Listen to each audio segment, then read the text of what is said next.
નમસ્કાર, star India TV ન્યૂઝમાં આપનો હાર્દિક સ્વાગત છે। આપ જોઈ રહ્યા છો સ્ટાર ઇન્ડિયા ટીવી ન્યૂઝ। સત્યની વાતે સત્યની સાથે। જાલોદ નગરપાલિકાના 13 જેટલા કર્મચારીઓ સાથે અન્યાય। પેન્શન ન મળતા પરિવારોને જીવન જીવવા પડતી હાલાકી। જાલોદ નગરપાલિકાના 4 કર્મચારીઓને સરકાર તરફથી પેન્શન તથા અન્ય લાભો આપવામાં આવે છે, તો બીજા કર્મચારીઓ સાથે અન્યાય કેમ? જાલોદ નગરપાલિકાના કર્મચારીઓમાંથી અમુક કર્મચારીઓને પેન્શનનો લાભ મળે છે। પેન્શનના જે પણ કંઈ નિયમો પ્રમાણે સરકારશ્રી તરફથી મળવાપાત્ર ટ્રેઝરીમાંથી એ લોકોને લાભ આપવામાં આવે છે।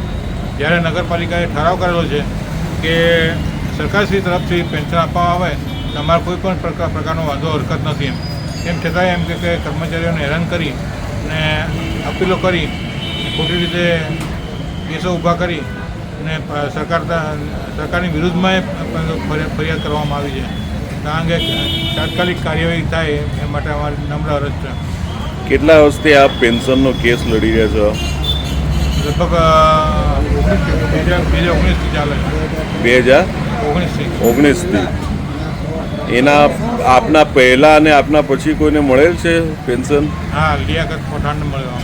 આપના પછી? અમારા પછીના કે રિટાયર થયેલા કર્મચારી મળેલ છે ને આપને લાભ નથી મળતો? અમને લાભ મળતો નથી। આપ લોગ કેટલા જણા છો ટોટલ? અમે 13 કર્મચારીઓ છીએ। 13 કર્મચારીઓને પેન્શનનો લાભ નથી મળતો। આપનું નામ? મીનાક્ષી પ્રેમચંદ્ર ઉપાધ્યાય।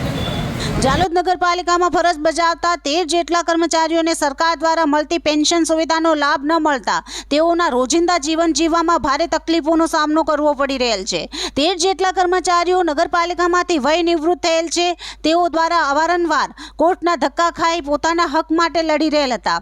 નામદાર કોર્ટ દ્વારા કર્મચારીઓ દ્વારા કરવામાં આવેલ અરજીઓના અનુસંધાનમાં તારીખ 22/8/2024ના રોજ નામદાર ગુજરાત હાઈકોર્ટ તરફથી 14 કર્મચારીઓને પેન્શન તથા અન્ય લાભો 4 અઠવાડિયામાં ચૂકવવા માટેનો મૌખિક આદેશ કરવામાં આવેલ છે, જે પૈકી 13 કર્મચારીઓ સામે નગરપાલિકા તરફથી અપીલ કરી એલપીએ દાખલ કરવામાં આવેલ છે, જ્યારે એક કર્મચારી સામે અપીલ કરવામાં આવેલ નથી। જે અન્ય 13 કર્મચારીઓ સામે ભેદભાવ અને દ્વેષ રાખી પેન્શન તથા અન્ય લાભો યેન કેન પ્રકારે અડચણ ઊભી કરી કર્મચારીઓને ના મળે તેવી રાજરમત નિવૃત્ત 13 કર્મચારીઓ સાથે કરવામાં આવી રહી છે, જે અન્યાય કરવામાં આવે છે તેવું સ્પષ્ટપણે જણાઈ આવે છે। નામદાર ગુજરાત હાઈકોર્ટ દ્વારા નિવૃત્ત કર્મચારીઓને લાભો આપવા માટે હુકમ કરેલ હતો, છતાંય આ કર્મચારીઓને કોઈ પણ જાતના મળવાપાત્ર લાભો મળેલ નથી અને નામદાર ગુજરાત હાઈકોર્ટના આદેશનો અનાદર કરેલ છે।